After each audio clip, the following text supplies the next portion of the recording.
on Facebook, are you? No, yeah, I can see it now. It's Okay. So the meeting is going live streaming. So, okay, we'll accept that. And what I'll do is I'll just go onto my Facebook and put that live. And then if anybody wants to make comments, like people that we know, yeah. they sometimes put like rude comments on here, which we can answer them as we go on. So, Stacey, my love, it's so lovely to meet you. And can I just say, well done, well done Thank you. for not bottling out and This close. this could be the start of something really big for you. You know what I mean? As you get your message out to the world. Hmm. So, what's the message you've got to carry to the world? I don't know. Just keep going, man. Like Dory said, just keep swimming. Fuck. Yeah. Yeah, we're Pisces, man. Sorry. Happy birthday. Oh, that's all right. That's all Mine was right. like 5 days before yours. Like we're Oh, Pisceans, dude. So so you're the 14th, are you? mhm. 14 Pisceans, yeah. Always swimming in two directions at once. Consistently. Yeah. Consistently. And I felt it very much so this month. March is normally the exciting month because I'm like, yeah, it's my birthday. And this time around, I'm like, this doesn't feel like the March I know. No. No, it is from a feeling point of view totally different. So as a Piscean then, were you born a sensitive child? Mhm. Yeah, you got that smart. Yes. Yeah. Yeah. Extreme. Always told us too Yeah. sensitive, overly emotional, crybaby, squinny. What about overactive imagination? I still got that now. Yeah, yeah. Yeah. Still Oh, gets me. into trouble. Yeah. Oh, absolutely. I mean, we're here, aren't we? Because we're like rebels, aren't we, really? Rebels without a cause, that's what I was called. Yeah. But in the end, what seems to happen is we gain a cause, don't we? That's Hmm. where I'm up to with stuff. I think something comes in at some point in our life to say all those gifts that you've had, which seem like curses, can be turned around now. So your sensitivities can be used for the purpose other than defending yourself. Hmm. They're more And like I've a got no idea superpower. what we're going to talk about here, but I've got a feeling it's going to be good. Um, and honest, because I've called this Getting Real with Dr. Joe, because I spent most of my life pretending to be something that I wasn't.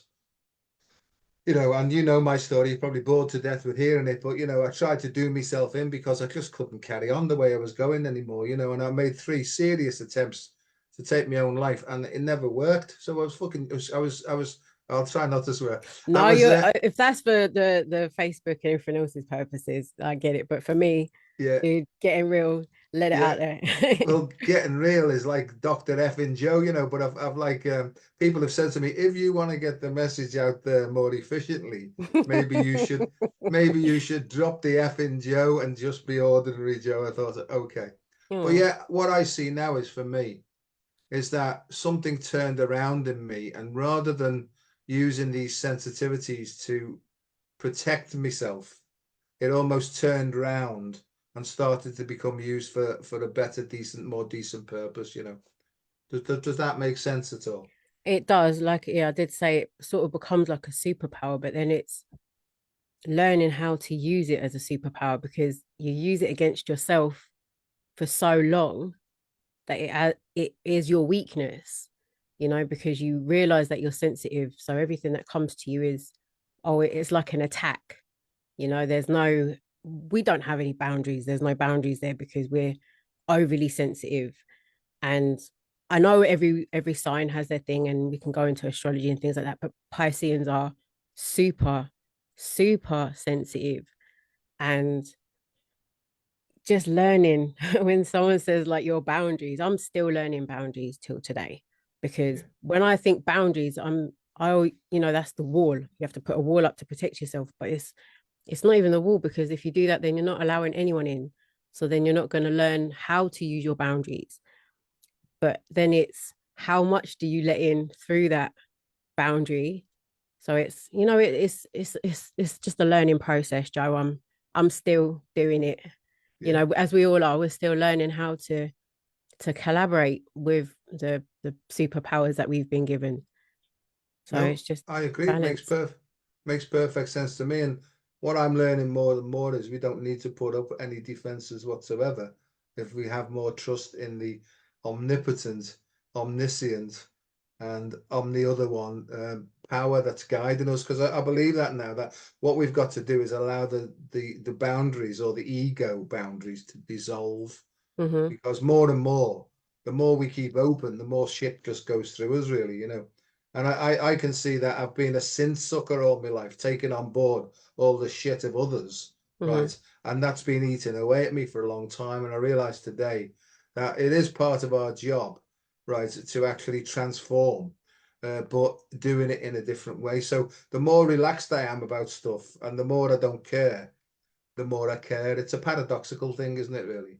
I know, yeah, it's such a contradiction because I hear myself saying one thing and it's literally contradicting the thing I'm trying to do or not to do. But the best way to do it is not with words, it's with action. Yeah. Because you can say one thing and it'll look completely different to if you're trying to help somebody or you're in a position to help somebody. So rather than speak the healing, it's by way of showing.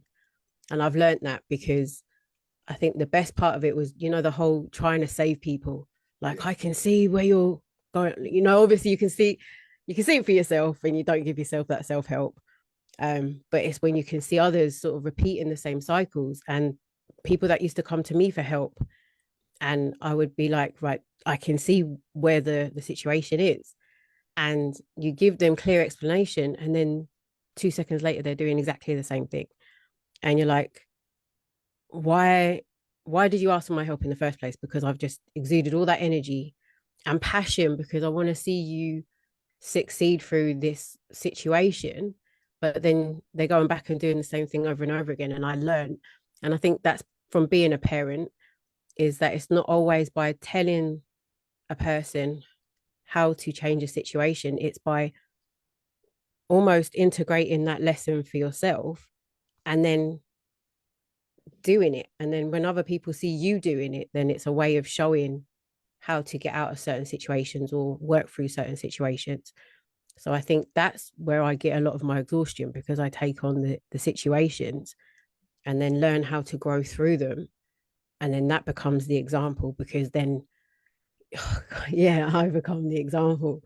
So if I want to help somebody, it's not like, oh, I can see what the situation is. It's like, right, shit. Or generally, I end up in that situation and then I have to go through it. And I'm like, oh, okay. And then someone else can see my situation, and that's how they grow. And that's how I grow. Sounds perfectly fine to me. You're like a professional at this. You know that, don't you? Yeah, yeah, you are, honestly. I'm so not, dude. I've struggled. Honest And to God, no, no. I think that maybe you misperceive yourself, possibly. So, so you mentioned parenting there. You used to do some parenting in the community sessions, did you? Was one of those like contraception or yeah, get several how many televisions. kids have you got? I've got seven, Joe. 7 kids, I've eh? got seven. Yeah. That's bloody amazing. Bloody Thank you. amazing. Yeah, they're awesome. They're I totally was going to awesome. call this the Magnificent Seven, actually, but I've called it Mum's the Word. I've called this one today. Mum's the Word. Thank you. Yeah, that's No, that's no. awesome. Well, I think it's bloody great that, you know what I mean? And it must be like difficult, to have, any time for yourself, I would imagine. Um, that's also been a lesson now, because I homeschool the smaller five. The older two are sort of life in now, so it's watching them evolve. Um, but where we're doing the whole like the what do you call it, when it's just like the natural way of being, there's a way of integrating so they kind of know when it's self-care time, because the same way they see me doing self-care, they'll know how to perform self-care for themselves. So they'll know there's no time out and things like that. I need to have some space or things like that. So they'll, yeah, there's no real time, because you can imagine we don't live in a mansion. No, no. um but we do have a garden, which is awesome, so we do get space outside. But getting, like I did mention to you as well, that I've partaken some studying, And just trying to find time to study is difficult because at the minute everything is quite full on. It is. So just yeah, energetically balancing stuff is difficult. But dude, I'm just taking one day at a time and trying to figure out, because there's ebbs and flows, right? So there's sometimes where I do get peaks and troughs of lots and lots of me time because they're doing their things individually, or there's times where they really need lots of my input. So it's kind of like setting the boat a sail, and when they're off doing their thing, then generally, yeah. So one day it could be really, really full on, and then other days it could be quite easy going. So it's just, yeah, day to day thing, really. I think it's marvelous. I mean, can you remember the names? I generally know. No, I no, say you, you. and I Yeah, call them by every single name, and I'm like, oh, dude, yeah, dude. I just end up calling them dude generally. Yeah, I do remember their names. yeah. We have another friend, don't we, who's got 8 children? She's got I one up on you. know she's awesome. She's awesome. And I love what she does, the whole muting. And when she's turning her face, and that's like, Yeah, will you yeah, bloody shut up? yeah, yeah, I'm on yeah. alive. I know You what can she see, can't you, when the door slams and they're all making a noise in the kitchen and eating their arse. She's like, "Will you?" And and it's and she maintains that demeanor. And he she's does just so sort awesome. of, unless you can pick it up. You know what I Yeah. mean? Yeah, I man. think She's she's got a load of effins underneath the surface there. awesome. That No, no, but I do. I have a laugh with her because lightheartedness is my key. Because I spent such a long time being serious because I thought I had to be. Hmm. I was sort of programmed in the belief that in the area that I work in, it had to be serious and responsible and all that. And couldn't be further from the truth. And I realize that now, that part of my second nature pretentiousness was putting on this air of superiority, and I know a lot of stuff, and you should listen to me because I'm Dr. Joe and I've studied for God knows how many years and all. It's There's a word now, it's in French, bolo. Translated in English, it's bollocks. I knew It's you were gonna say it's that. actually all become bollocks to me I now knew you because were gonna say that. I see now that knowledge is an obstruction to finding out what you really need to know, Hmm. because knowledge and so-called intellectuality or academic work, it blocked me from listening to the silent voice or the still silent voice of the guidance that was trying to come to me. And I didn't know, Stacey, I don't knock myself now. I look back and I think, I thought I knew what was going on. I knew who was doing what with who and all that.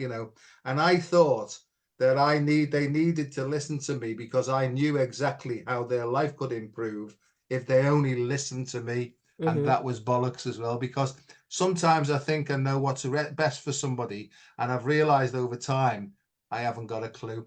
You know why? Because I haven't got a clue what's best for me in my own life until it emerges moment to moment. Hmm. And that's why people are saying to me, what do you think about this event that's coming up on so and so? The event when the world will be completely peaceful and everything else. That sort of thinking doesn't live in my world. Yeah, me My world neither. is, you get the day, you've got a clean sheet at the start of the day, make the best of it. Right. Hmm. And tomorrow, do the same. But what about in 3 weeks' time? Nothing to do with me. I've only got Hmm. to keep me focus in the day Hmm. and try and work with this sort of feeling that emerges. And so, because I've heard so many things about the event, the next one that's coming up is April the 8th. That's the Hmm. next one that's on the agenda. It may or may not be, but Hmm. like all the other ones that have been going on since 2012, right, or whatever, right, nothing's really materialized from them, according to me. Hmm. It's just another day. Hmm. And people say to me, well, it's your birthday. You've got to really, that's a special day. No, it isn't. The way I look at it, it's just another day. Hmm. And even Christmas, I used to get so hooked up when I was on the ale, so hooked up in the sentimentality of it all. And I used to Yeah, get the sucked screen. into It's the the smoke screen, kid. isn't it? Yeah, well, absolutely. And that thing that I used to watch, the television, it is a brainwashing device to get you to buy more stuff and not to be satisfied with what you've already got. And where I've come to now, generally speaking, is my life's become very frugal. Hmm. I'm not wasteful at all, Hmm. right? And I have far less needs or desires than I thought I had. You know what I mean? Oh no, It's once, I'll say amazing. once. Hmm. But But I know now what I need because my needs are fed to me from my heart upwards, you know. I've gone on a lot there, love, but what do you think? No, I love it. I love it, Joe, because you bring out so much, and it's like such value, the things that you bring to a head. Um, and you're right, it's moment to moment, like it's literally, as Eckhart Tolle. I have a few books, and I do read when I get time. But it is the now, and it's every moment. It's learning to slow down and just probably assess is not the right word, but just listening to myself, you know, or that higher self, or whoever that is that likes to fuck with me, excuse the French. Yeah, all Whoever that is français. that likes to keep tugging on me and giving me all this advice, you know. But I find that it's the best guidance I've ever had, you know, just to wait for a second, you know, even if I'm just about to write a shopping list, you know, or just anything, just the first thing to do is just take that moment of pause, and then that usher of guidance just comes in. Like, I'm a mouthy one, Joe, you can probably tell. You know, when you see I'm mouthy, lass. But um now it's really nice how I'm very good at discerning when to open my mouth and when not to. You know, even when it's right there and I'm just like, I get that pause, and then it gives that time, and then the brain utilizes something completely different. And I know we shouldn't think about the times before or anything like that, but I do have this yearning every now and again, like, dude, I wish I had this from when I was younger. I'd have got myself into a lot less shit if I listened and not made so much noise.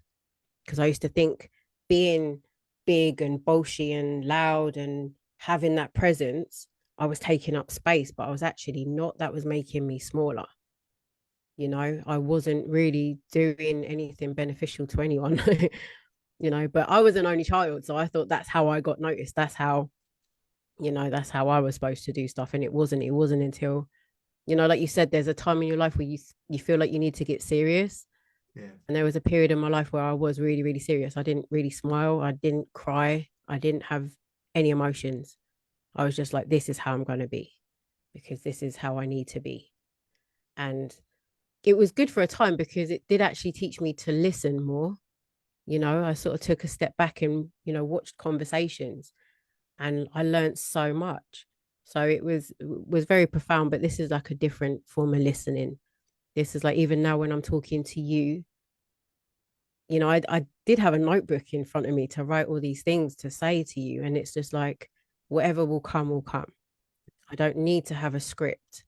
You know, whatever I'm presented with will just formulate. So, yeah, I don't know where I just rambled to. So, No, no, no, no. I don't think it's rambling. I think it's just it's not scripted, you see. And I think, you know, I spent my life learning from a script that was given to me by other people, really.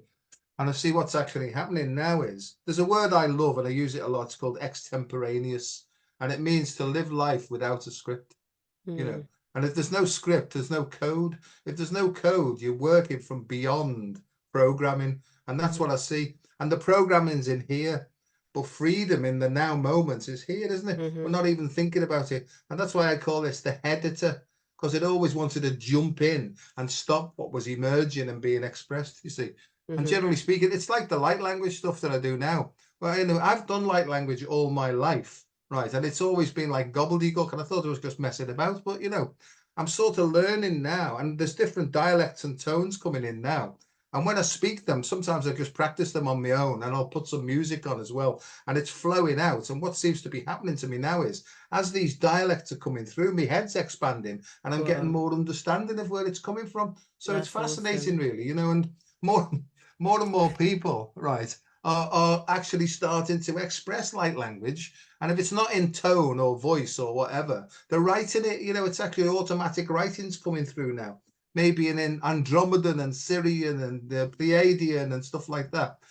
But I really feel now that this push, this big shift in consciousness that's like a tsunami or a wave, is pushing all the shit out of the way so Mm-hmm, that the real soul can embody itself and almost like then radiate through every single look. You see, I'm going on here and I'm not thinking about it, but to radiate out of every single cell of our human body, because that's the cleansing process. And in that process of full expression, we start to become healed then, if you like, for want of a better word. So I think it's going on. So what do people have to do? Stop trying to work it out. Just go with what you feel is trying to be expressed, because it won't be harmful. You know, Mm-hmm. well, let me just sort of say that some of the stuff that's coming out now, because it's truth, it might cause harm if you're trying to protect on, keep hold of what you're not. Over to you. I'm worn out after all that. No, like what you were saying, what I was getting from that is when we had the whole trip to Texas and stuff and coming back, I was kind of exhausted, and it wasn't exhausted from the trip. Like I didn't really understand what had actually happened. That makes two of us. I came back and like number one, I was like, holy shit, I just flew to the USA and then came home again. Like, yeehaw. I Yeah. actually did that. I did that. So like just taking that into effect. But it took a couple of weeks for it to settle in. And just to not take away from the experience, last year I went to Stonehenge and the same thing happened. Like I came home and everyone was like, what happened at Stonehenge? And I was like, I don't know. Something happened, but I don't know. I need to just leave me alone. And then I went into hermit mode for like 3 months. And as you know, I've been doing it again. Like this is me re-emerging. This is my first part of being able to come back out again, because I went away for a really long time because I was like, something's happened. And I don't know what's just happened. And it feels different. Everything feels different. And I kind of just went into this cocoon of just me and the kids. Um, and all of a sudden, I ended up getting really pissed off at spirit or source or, whatever. But I say spirit, I say source, I say God, I use whatever comes to term at that point, or sometimes me, whoever I am. But I started to get really pissed off, and I was just like, look, I've done this stuff. I've done so much of this stuff, and I'm still fucking lost. Like, what am I supposed to be doing? Am I supposed to do this? And then I feel like I'm blocked, and I'm like, okay, I'll stop. And then I sit and wait, and I say, okay, so am I supposed to? And then nothing seems to like propel me forward. And then I just got really fed up. I was like, I'm trying to do my service. I'm trying to be of service. What is my service? And literally all I get back is that's it. That radio silence. Like they don't tell me. And it's for me to sit in and Joe, it's my kids. It's my kids. Because these are the ones that are coming up and coming out. Like the talents and stuff that they're expressing through understanding life and things like that, it's coming out. So but I did get really, really, really knocked off with Source, and Source said, okay, you want to go there? And they sort of threw me back to being a teenager. I sort of started going back through puberty. I felt like I was 15 years old and I was having that whole dilemma of who the heck am I? That whole what am I supposed to be doing with my life? Am I supposed to go to college? Am I supposed to get a job? What am I supposed, but obviously it wasn't that form. It was literally I was put back into that situation and I was just like dumbfounded, and I got really really angry. I was like having tantrums and just having this dialect, and then I was like, okay, I give up. I'm stopping now. I'm exhausted. I've exhausted myself. I've thrown my toys out enough, and I'm coming back. So now they're generally just giving me that time between then and now to have that gentle ease back in, and then yeah, we'll see where we go from there. But sorry for me waffling on, but I've come back because at the beginning of that whole thing, I got really to the point where I was just done. I was just like F everything. I'm just so to the point where I just, you know, I'm good with everyone. I still have this whole, I'm in love with the situation. I'm in love with my spirituality. I'm in love with people. I still have that love, but I'm just knocked off. I'm just so done with this whole thing because I just don't know what to do anymore. It's hard and I don't know what to do. So then I didn't. I just sat on my on my bum like I didn't. I've got stuff to do, but like literally sat on my bum and just waited for this to come round. And it's really, really, it's really, really difficult because this time around, I don't have feelings for what is happening. Generally, I can tap in and feel for stuff. And I think I kind of overloaded myself with what you said before, with trying to figure stuff out. Like I was getting downloaded with so much information at such a rapid rate because I was asking for it. And all of a sudden it was too much. I was overloaded and I kind of had to sort of just shout stop. Like I can't take any more in right now. I need to just be left alone. You need to just stop because it's too much and I can't cope. And they're like, okay. But do you know the most beautiful thing, Joe? That they leave you, but they don't. Yeah. They're always on the sidelines rooting. They're always there as your greatest cheerleaders. Like even when I was having my shittest days, like just making that one situation like I don't feel to smile, I don't feel to smile, but I'll crack a smile. And because I made that choice to smile and not to frown, I'd get an angel number, or there'd be a synchronistic word said between me and the kids, or just that little bing to say, like a well done, Yeah. or that pat on the back, like, dude, you're good. Just little and often is good enough. God, that was a big one as well. Sorry. It wasn't. Can I just say that I could have said exactly what you've just said there, right? Exactly the same. So, peaks and troughs and then plateaus. And when I'm on the plateau and I'm not getting any information in, I get no feeling. I wake up in the morning and I basically just say, just fucking kill me now because I can't see the point of this. And I'm not going to pretend this is how I think. Mm-hmm. And if that means I'm that far down the ladder, then I'm not the same as these enlightened people who never have a bad day, right? Yeah, I'm man. nowhere near that. I can tell you, but I do have a set of tools that were given to me in Alcoholics Anonymous to change my gestalt, to change my polarity, to turn something round that's seemingly negative and dragging me down or even making me anxious. Because if you go down, it's because, generally speaking, if you're full of resentment, it's because your left brain is looking backwards to the past. Mm-hmm. Because anger and resentment are associated with the past, Mm-hmm. things that have happened. Because you can't be angry or resentful about something that hasn't happened yet, you see. That's So there's right. a little indication from anybody listening. Anxiety comes with us projection out of the day into the future. And how's this going to work? What about me kids? What about me money? What about me relationships? See, that's all what about. Mm-hmm. And I know that peace of mind, POM, is inversely proportional to expectations. That means if you have a lot of expectations, you'll never have peace of mind because you'll always be looking for why things aren't working out the way that you think that they should.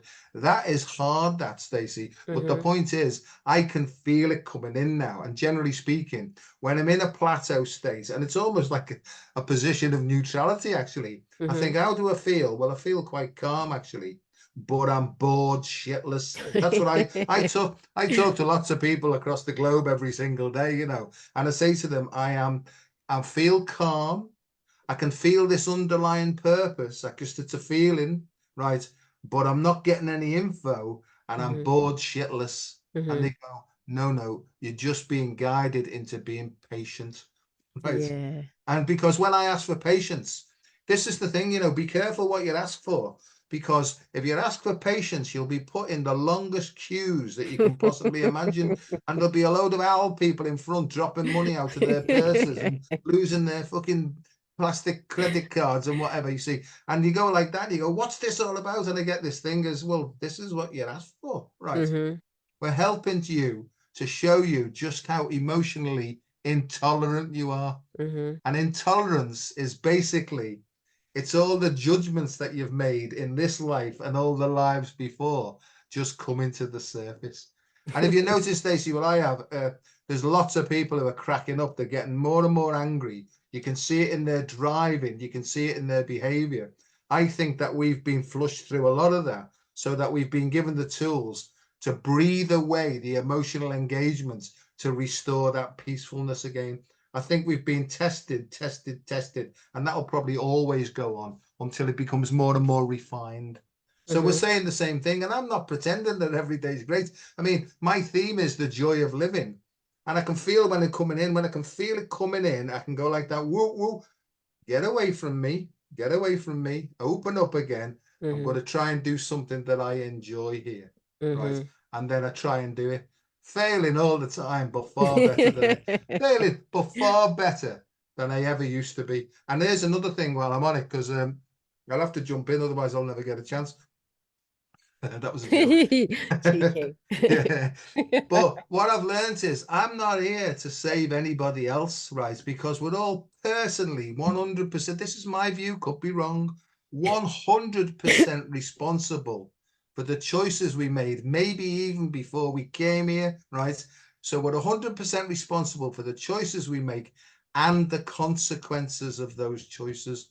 And I honestly believe this works by attraction, not promotion, because the soul almost attracts to it the people, places, and things, right, every day for the next thing it has to learn in its progress, right? I believe that wholeheartedly. It's like when you wake up, the stage is set for the day.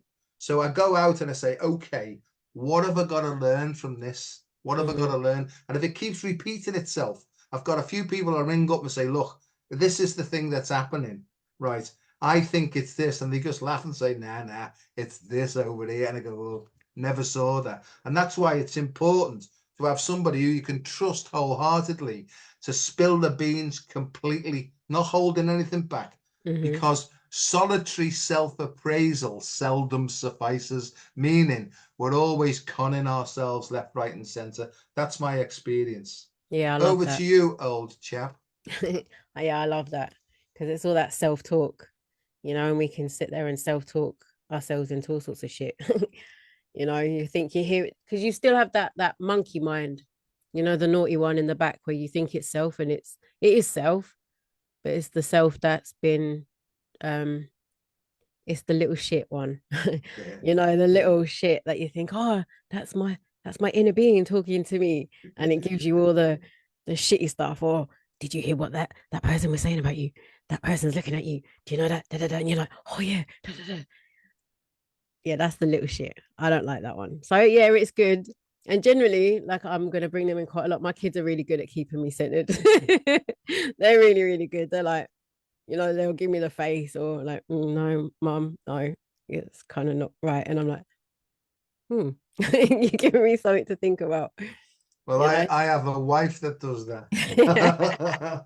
And she puts me, and she just says to me, basically, you're talking to your ass again, you know what I mean? But And that's I think, beautiful. hang on a second, people listen to me for advice. I'm a very important person. She said, you're full of shit, right? And it's like that little shit, but in a big man's body. That's I what like it. caused a lot of trouble, especially Yeah. when I was drinking. That caused so much destruction.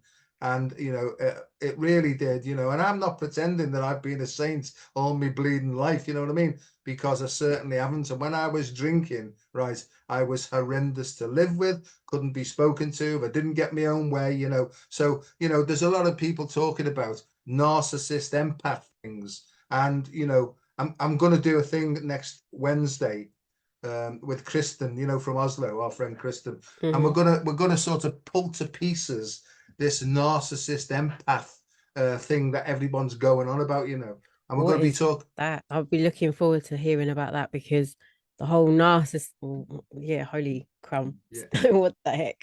Well, no, It's I'm going to confusing. explain it as far as I see it, because I mean, as part of my job as well, I have to understand this dynamic that goes on. And a dynamic means like two poles, so it's almost like bipolar, but it's extreme duality. Do you know what I mean? So it's going to be, right, you may be an empath in a relationship, you know, with a narcissist. How do you rebalance it? So Kristen and I are going to talk about that, and maybe suggest some ways about maybe it's not what you think it is. Because here's something I've learned, going with the 100% responsibility.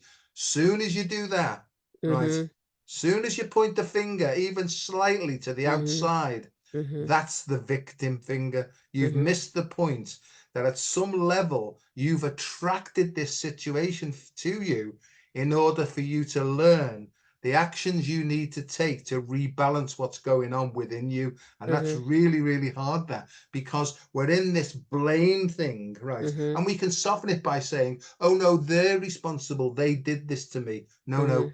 At some level, at some energetic level, we've attracted this to us in order to take actions to or not necessarily always take an action, but to see it. And here's the other thing is, the person is a gift. They're a gift to you. And you can't see that unless you understand how spiritual principles work. It's And so I'm not true. saying that I've got all the answers, but I've been through a lot of stuff, and I'm in a more honest place now, where if I get a grip in my gut, that's a lesson coming up for me, because I've attached and attracted this to me in Mm-hmm. order for me to learn how to take the bait out, how to take the hook out. And So that's beautiful, isn't it? Don't you think that's beautiful that yeah, we've yeah, been given that ability? It's so it's such an amazing gift. As hard as it is though, it sounds really easy to talk about, and the fact that it could be like an easy lesson to be guided with, but it's such a difficult one to learn. But at the same time, it's so beautiful, because when you realize that you are the teacher and the student all combined in one, yeah. and as long as you have that capability of, and like the whole fractions of all these words and stuff, words are just words, but being humbling yourself to yourself, and realizing that it's so much to learn from these situations, and what you're learning about yourself and how you interact with these situations and how you deal with them. And that's what I was saying to you before about being like the mentor. When you go through these situations yourself, you take these situations on, and then going through them, that's how you become the best teacher, because you're not teaching through, oh, here's a book that I wrote, go and read it and then you'll be the best, or this is a presentation that I've spent 3 years working on. If you watch this entire presentation from start to finish, then you're going to be the master. I think maybe it's like old Chinese proverbs and stuff, like you just think that the teacher can still be taught. The teacher is always on a learning journey, until they transcend. And it's beautiful. It's so hard though. It's really, really difficult when you're put back into that stage where you feel like, it's like the toddler stage where you go to touch something hot and you get the hot burnies. No, ow, what did you do that for? Like, I don't know it's hot. Why would you tell me off for going to touch it? It's the whole, oh, learning that lesson, So yeah, I dude, it's thought that one. I thought I dealt with that. Fucking hell. And you get this like thing, don't you? So they're listening all the time, and then you get this. That's what you think, right? Look at this variation on the same theme. Then exactly the same theme. And it's so funny because because it was Mila that actually taught me that, because I said to her once, I was like, I'm so glad you said that you've had many awakenings, because I used to sit there all the time and be like, everyone's coming up with, oh, I woke up in 2022 and I woke up in 2010. And I'm like, I can't tell you the day that I woke up, because I feel like I've been awake, not awake, been awake, not awake. yeah, yeah. So it was when she said, I've had many awakenings, because I know whenever I've been in a situation, it's like, okay, sleep. Like I put myself onto hypnosis, and then, but that's when I would self-sabotage. That was my period of where I'm not going to take responsibility for anything. I don't want to know anything. And I would then, not take responsibility for this. I wouldn't inadvertently harm others, but I wouldn't really care about whatever was going on with this. And then there would be a traumatic situation, and then I would have the reawakening. So there's been several times of the reawakening. And so this last awakening, that I haven't put myself back to sleep yet. And I don't think I'm going to. I think I'm going to enjoy the rest of the ride, as tough as it is. I started journaling. And I started journaling in 2019, and it was so interesting. I've stopped it now because I'm just done. I'm done with the journaling stuff. I've got too many books that I filled up with stuff. But Joe, it's so interesting that if I go and pick up one of my books now, and I find the date of today, because I was writing every day. It didn't matter if it was just a line, like today I feel like shit, or today is sunny, or I saw a butterfly. Every day I was writing, and it just got so funny that if I went to a date and I would open a book to the date, it was a consistent cycle. Guaranteed I would be back in exactly the same pattern formation as I was the year before and the year before that. And there was the same sort of circumstance or situation that was playing out. But you know what I found really amazing? That I actually learned something from it every single year. That I realized I had graduated a year because I was listening. And as much as this term's used too much or so much, I'm doing the work. You know, even when I feel like I'm not, to be able to be at this point and still be going and still smiling and not be on tranquilizers, I'm still doing the work. See, I understand you perfectly, and you used a nice word, circumstance. So it's circumstance or circumference or circle, Mm-hmm, and we think that we're going round in the same old circle, but there's a very subtle spiral going on, I think, There's always that spiral dynamic, and I think that the indication or the symbol is the unicorn's horn, that it keeps going outwards, mm-hmm, right? You know, but I think there is a trap. I mean, there's so many different things I can talk about. But if you don't mind, what I want to come back to is the kids, because I seem to have this connection to working with people who want to do homeschooling because they feel that the education system is disintegrating, and it's mm-hmm, almost been a trap for a long time where kids have been fed with information that's really directed their sort of journey away from who they essentially are. So I'm very big at that, and like Khalil Gibran, the prophet, your children are not your children, they come through you, not from mm-hmm, you. You know what I mm-hmm, mean? And that's a real big one with me, and I get this. You've got to, and there was a bloke from Liverpool, he's gone to spirit now, but he was called Sir Ken Robinson, and he always talks about the essential self and how schooling and the education system, even from primary school, blocks the essential self of the individual. And that's big in me now, and I see that. And I can see also, and I have a feeling that the kids that are coming through now, the star children and whatever, they are coming through with a relatively cleaner sheet. That if we can just we can water and feed them and allow them to grow themselves into the particular soul vibration that they already are, then that's going to change the world even more rapidly than we can realize. But mm-hmm, it means, doesn't it? It means that we have to let go that of anything that we think we know about parenting, really, the old style of parenting, because that doesn't work. It's plain to see that projection out there, which is basically our mass consciousness. We've all caused that thing out there. mm-hmm. It's going to take a lot, right, to let it go completely and just start working on a day-to-day basis with how we feel from one moment to the next. And I think that the necessary disintegration that's going on in the planet, in all these systems, it's necessary because humans don't give up easily, do they? They grab onto old habits. I'm talking about myself now, Mm-hmm. and I didn't realize that I was just basically a programmed automaton, like a head on a stick, that when a situation came up that was not the same as, but similar to something that happened in the past, I would emotionally and automatically respond to it without even knowing. Mm-hmm. So that's where I'm up to with stuff. How do I know I've just hooked onto an automatic response from the past? I feel a grip in my body. And I was so anesthetized with drink and drugs and medications that I couldn't hear or feel what my body was trying to tell me. And now I'm super like tuned into it. And I feel even a little prick going in and, a little pinprick. I can feel, oh, what's that you're trying to show me? That's So, awesome. you're doing NLP and hypnotherapy, or you're studying that at the moment.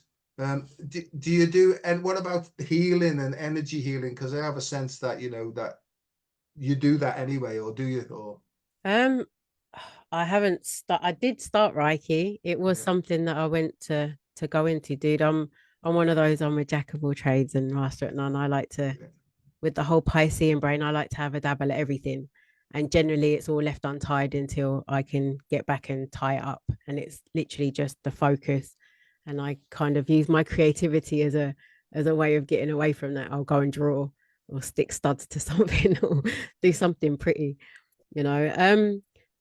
But the NLP and the hypnotherapy, I just found it very, very fascinating because I've always been really intrigued by how susceptible the human mind is to suggestion and things, and how awesome. And I don't know, I think it's because I want to know what could be Yeah. done to me. And I'd like to learn the workings of all this sort of psychological stuff. The NLP was purely because I was on that whole route of I want to help people.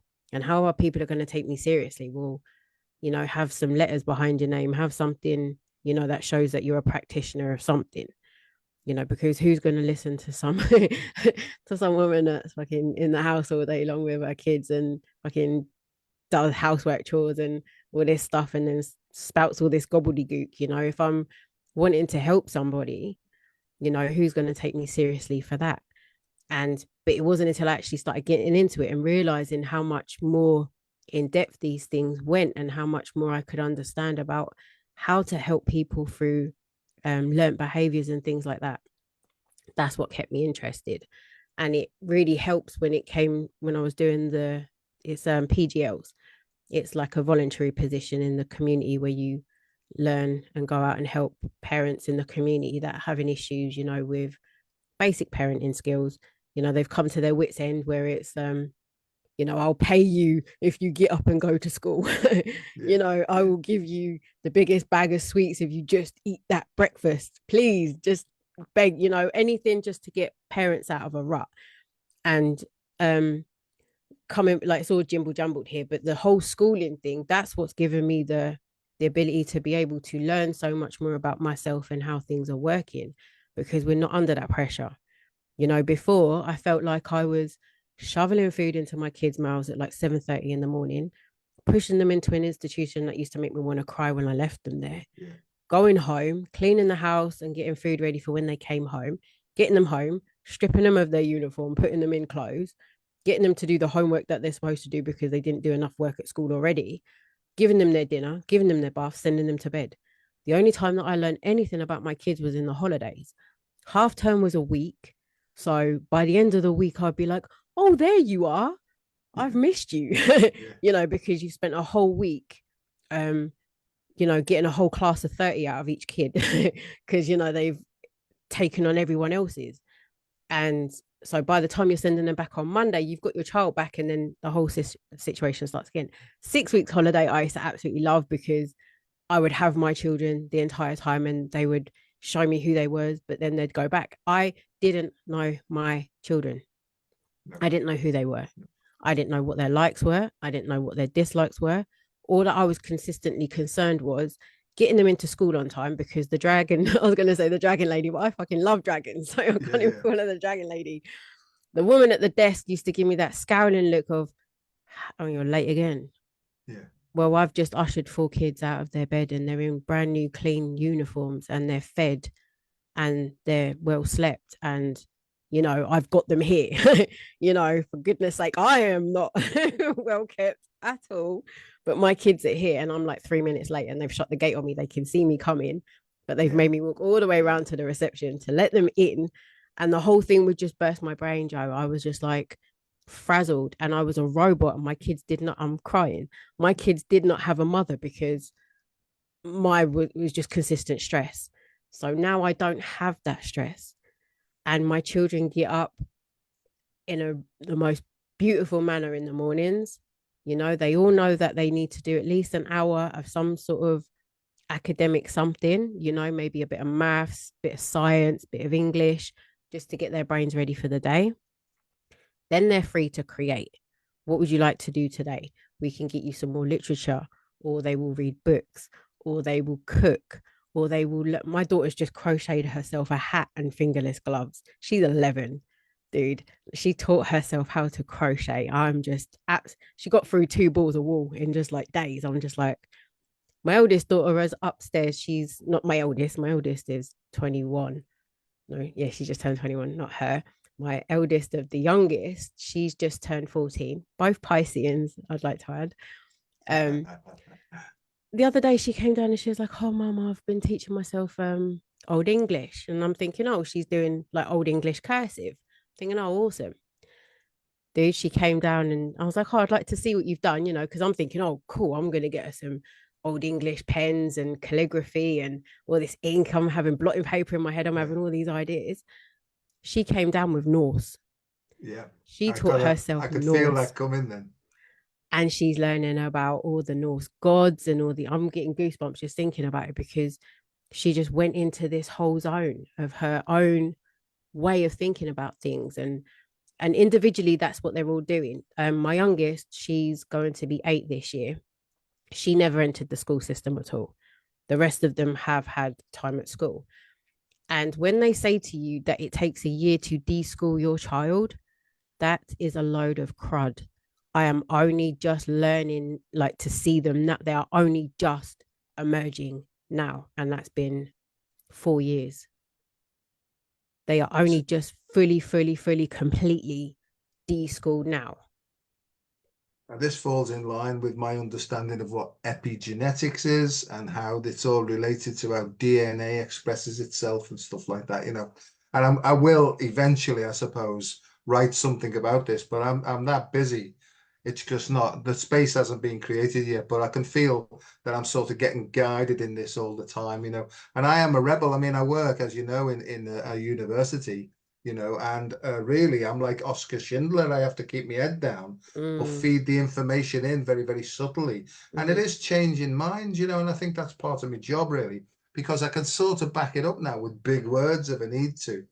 But the underlying principle is just allow people to be themselves right from birth or even beforehand, because there's a lot of stuff that goes on, as you know, in fetal programming as well, So the mother's mood states during the pregnancy and her emotional lability, if you like, or whatever, and her nutritional status will determine to a very large degree how the behavior of the child is, even before they've had a say in the matter, you know what I mean? And I know at a deeper level, from a soul level, they put themselves there to experience all this. But surely we're here to try and learn how to smooth all this out, really, And to me, this is coming away from pretentiousness and just maintaining that authenticity right from the word go, really. And I think even at conception, without going into the pictures of it and stuff like that, I think even the mood state, even the mood state of the couple during the process. And I think it's supposed to be a sacred process. Excuse me. That's right. And people don't understand that the Kama Sutra in Vedic and Hindu is all about, it's not about positions and hanging yourself off chandeliers and stuff like that. It's about a sacred and intimate union and a merging of the whole selves, you know what I mean? And people don't know that because, I mean, like myself, when I was a kid, it was like, whoa, hey, what's all that about and all that, But, as you sort of understand it and come away from it more, you can see that maybe these indigenous and very ancient cultures knew a hell of a lot more about this unification process, and that's why so many people are going back to the ancient stuff now. And science, science has only been around for about 300 years, and they think that they know what's going on. And because I work in it, I know that they, generally speaking, haven't got a clue, no idea whatsoever. It's all textbook stuff or stuff that other absolutely. people have written. And I think, to be fair, I wouldn't class myself as an academic. I think you're super smart. I know you're gonna counteract that and say, but you did learn a lot of this stuff, Joe. You did learn quite a lot of stuff, and it does make you super smart because you can be in that position, like you said, where you can go and mingle among these people and use the words that they like to hear in order to infiltrate what needs to be heard, but in their language. So, and I think that growing up, I used to feel like I'm not academically smart. I wasn't great at school. I didn't really like what they were teaching me. It didn't grab me. There was nothing interesting. I loved English. I used to like how to use words and things. Maths I didn't get. And it was only the other day, the reason why I didn't really enjoy maths is because the rest of the maths was made up. Only like I watched something really awesome about maths, and like it only went, like numbers only went up to 10 or something, and the rest is man-made. And I was like, that's why I never understood it. I used to get really pissed off. I was like, why would I go into a shop and say to a grocer, can I have X times n amount of oranges, please, Yeah, that equals to the yeah, sum of pi. yeah, yeah, You yeah, know, I would like, when will I ever need that? Obviously in engineering and things where it's super, super important, but for the layman. So I think it was a blessing that I wasn't completely academic, because I can sort of take an onset setback and see, well, I am smart. You know, I'm smart because I've learned how to listen, I've learned how to feel, and I've learned how to understand others. And like you said about the whole parenting thing, it was learning not to be my parents, yeah, you know, yeah, because when you first become a parent, it was like, oh, I know how to be a parent because I remember how I was parented. Ooh, yeah, yeah, ooh, yeah. ooh. It wasn't until I started scrubbing that shit that I realized, like, oh no, that's not the way at all. And I think that tradition is diminishing now and diluting and it's dissolving because, we've always done that. And I just say, well, we've always done that. Look out there. That's the result of that now. Yeah. Maybe we better stop not always doing it anymore like that. Hmm. And I do feel, and people have said this, that we've never been in a position like this before where we've actually got no idea what's coming up. So that really brings us right back to, what are you going to do now? Hmm. Is it going to be healthy? Is it going to be harmful? You Hmm. choose, because probably it's your choice now whether you want to go forward positively, healthily, joyfully, you know, and help yourself first and foremost. Because my understanding, if you don't know how to care for yourself, then you've got no idea how to look after anybody else. It's just a hypothesis. And so, not until you've actually got personal, felt, lived experience can you speak on anything at all, really. Because I say to some Exactly. people who I work with, like on the suicide side of things and all that, and they go, "Oh yes, it must be terrible," or they make some judgment, and I say, "Do you know when you went through it? How was it for you?" "Oh, I've never been through it, but I can only imagine." I said, "Listen, mate, you can't imagine at all. So Mm-mm. zip it, because And some of it's them, so true. some of them are terrified of me, But I catch myself doing it. I would No, have no, been. I yeah, would have yeah. been I catch terrified. myself and go, "Oh, right, so that's interesting," because it was said to me. Because my sponsor in Alcoholics Anonymous, he said to me, he said, everything I say, Joe, and everything that we read from the book, you say, I know, I know, I know. Right. Have you ever heard the expression, know all knows fuck all? I said, yeah, no, I've heard that. He said, Joe, that's you. Right. And I thought, have you any idea who you're talking to? Right.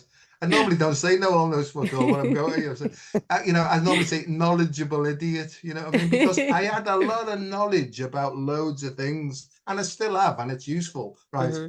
But about myself, no idea whatsoever. No idea. And as being said is, he who looks out, I can't even remember the expression, but it's by looking inwards really and getting to know yourself and be honest about it with the help of other people. Hmm. That's when true freedom comes, I think. It's so Over the true. portal at the Oracle of Delphi, apparently it just says, know thyself. Hmm. End of story. And even that, as basic as it sounds, it's so not basic. No. Oh, It's so not absolutely not. No, basic. You no. know thyself. You'd be like, oh, okay, yeah. Yeah, Nah. yeah. Try that lesson. Try But that and lesson. do you know who you are? Do you really know? And where did you get that idea from? And the answer to most of my questions is my mother. Hmm. That's my mother's idea. My mother told me fish was good for me. I ate fish. Right. Stinks like shit. I can't, it tastes like shit. And it doesn't agree with my soul. Right. You know. And in the end, it's my little joke. It's all about our souls. You know what I mean? I've Because been saying that. Save yeah, our yeah, souls. yeah. Save Because our look out souls. there. And I'll say, it's all about ourselves. This is to the medics, you know what I mean? And they'll go, "Oh," and they go, and I think to myself, they've got no idea They that I'm don't. taking the piss out of them, you know That's what I mean? hilarious, Because dude. I shared this the other night. I say, I'm not laughing with you. I'm laughing at you. And they go, don't you mean with us? And I said, no, no, I'm actually laughing at you, right? And Oh, they you can't shouldn't see do that. why. No, no, They they can't can't. see it. No, And and they're that's supposed to be the ones that are all the way up well, here. And you're like, be, wow. because what I've realized is when you're programmed from an early age, you have a childish mentality, right? and children can't do metaphor. They can't read between the lines. And that's why when people are stressed, they default to their coping mechanisms that they developed in the first 7 years of their life. I'm on one here, right? And they take everything literally. So they look at your face and they think, oh, it must mean that. And, you know, they take words literally. So they can't see jokes, right? And that's why lightheartedness amongst adults is important, right? Because it means that you have to read between the lines to intuit what's coming up next, you see. That's And that's beautiful. why, yeah. So academics, generally speaking, they've got no sense of humor. And I'm not knocking them. It's just the whole process that I've learned is they've got no sense of humor because they're tied to the meaning of words, or should I say, the meaning of words that was given unto them, you see. It's And like a that's why sacrifice. the British language and speaking the King or Queen's English is one of the biggest con jobs that we've been led into, really. You know, you're not speaking properly, you're not pronouncing it in a certain way, you know. And that's why colloquialisms and slang and cultural thing, it's important, you know, because I think it's rag asses, it'll be the salt of the earth that turns this world around, Well, that's why I without enjoyed somebody it. jumping in to correct them to speak words properly, That's why I enjoyed moving to Essex, Yeah, because I was in Bournemouth before, so I learned right. how to speak way Yeah, way better than what I was speaking before yeah, because I was a Pompeyite. You right. know, I was a Pompey girl. Yeah, So my yeah, my tongue was funny. You know, most people couldn't understand me. Most people thought I came from the country. I was like, arr, arr. So then when I went yes, to Bournemouth, I began to speak with a bit more yeah, refinement. So people would take me seriously. And then I came to Essex, yeah. and now I'm an Essex girl. So I go, shut up. Well, I'm a Scouser, me. I mean, I live closer. I live on the other side of the water to Liverpool, but I'm closer to the Liver building, which is like the mark of Liverpool. And I can, hey, lads, you know what I mean? Fucking hell, lads, fucking, hey, you fucking know. I was only saying that the other day to my mother, and she was saying that. And I I love have it. to I say, love on it. some of my talks, I say, and by the way, I talk like this because I come from Seacombe, and it's dead rough in Seacombe, and they all go, "What's he going on about?" When you say dead rough, they're like, mm. Yeah, dead rough. Well, I mean, I am a rag arse. I mean, my missus, I shop in Primark or Primarco or whatever they want to call it. Primani. Is it Yeah, Primani. Yeah, Primani? she's always trying to get me to no, you can't go out like that, because I'm a scruffy bastard. But I need No, you're comfort. not. You know, You're not scruffy, no, dude. no. I have a thing where I have to sort of sense, and I get a feeling. I open my heart up and I say, "What's the audience going to be?" And I almost let my soul pick the clothes that I'm going to wear. You know what I mean? So that type of thing. Dude, I got hypnotized for that. You know, it got to the point where I couldn't even just go to Asda because I was like, dude, how do I get dressed? What Yeah. clothes? What do I do? So when I was training for the hypnosis, I was like, dude, can you try it out on me? I was like, help me just pick a fucking outfit just to go to Asda in. Dude, it worked. Like that's why I like the whole suggestive thing because now I'm like, yeah, that's good enough. I don't even have a mirror, Joe. I have like the smallest mirror and I just sort of do it. Is my hair all right? Yeah. Have I got any bogeys? No, I'm good. I can go. I don't even know what I'm wearing and out So the door I go. I'm exactly the same. Sometimes if I stop by a mirror, I'll think, "Who's that?" Yeah. But I used to be so obsessed as a teenager. What Hmm. side my hair was parted on, which was my best side. I Hmm. couldn't have the car window open in case my hair moved. I was terrified of it all, I and was stuff like like that. this. But now it's like, I mean, and maybe that's a function of age as well, but I really couldn't give a shit because what's important is beyond the image. I don't Hmm. have to save face anymore because I spent all my time saving face and what will they think of me?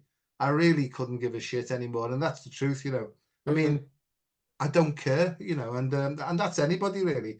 It's how I feel about myself that's become more important, Hmm. but not in an egocentric way. It's just in a comfortable feeling way. And I, That's and I'm right. I, I'm okay. No, that's beautiful. But you know, most of the time I'm not even comfortable in this fucking outfit. I want to Oh take yeah, this off. yeah. You know, I'm just Just like, zip "Ugh." it off, can't you? You Yeah, I zip it just off want to and you take it off and be like, oh, just just like breathe. a brain with a spinal cord going down, because that's how I see myself. It's like almost like an ET, like a grey, with all Yeah. these things hanging off it, you know, and that's and I'm sort of in this skin suit inside it, moving like that, you know. It's And it very feels heavy like some days I just want to take it off. I'm like, I'm done with this fucking thing. I want to take it off. Can I just like just for a day, just relieve me and take it off? It'd probably be really, really scary if I did, so I won't. well, that's what I'm practicing now. I've been told now I need to practice more remote viewing, out of body experiences, astral traveling as well. So I'm doing a lot of stuff with that now as well, you know. So it's almost like I get a thing of, okay, this is what we want you to concentrate on now, you know. Stacey, darling, we've Yes, come dear. to time, over time. It's so lovely to talk to you. And it was lovely to meet you. We didn't say much over there, No, you it's know. It was, crazy over there. My head was so full up. yeah, I really wanted to converse with you and like the 5 minutes, or I don't even think it was 5 minutes, it was more like 5 seconds. was yeah, yeah. No, but I was just hanging, like the amount of energy and stuff that was just whirling around that entire place. Like it did something. I don't know.